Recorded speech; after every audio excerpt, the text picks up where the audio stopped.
Assalamualaikum warahmatullahi wabarakatuh. Perkenalkan, nama saya Bilqis Rapandirmala sebagai tim literasi dari SD Negeri Ciberem, Kecamatan Pangalengan. Saya akan mempresentasikan Fishbone yang telah saya cari dari majalah Hibar yang berjudul Kejutan di Hari Raya oleh Rumuniasih SPD dengan teknik 5W1H. Yang ke-1, apa Nela memberi sedekah kepada anak kecil pengemis saat berbelanja untuk persiapan hari raya? 2. Where? Di mana? Di pasar dan emperan toko di sekitar pasar. 3. When? Kapan? Saat menjelang hari raya, di waktu Nela dan Ibu berpuasa serta sedang berbelanja. 4.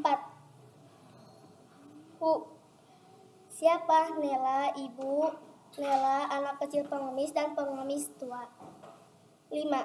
Why? Mengapa Nela merasa ibu melihat keadaan anak kecil pengemis yang kurus dan lusuh sehingga dia memberi sedekah? 6. How? Bagaimana Nela menyisihkan uang jajannya dan memberikannya secara spon kepada anak kecil pengemis meskipun awalnya uang itu hendak buang. Cukup sekian presentasi saya. Mohon maaf bila ada kesalahan. Salam literasi. Wabillahi taufiq wal hidayah. Wassalamualaikum warahmatullahi wabarakatuh.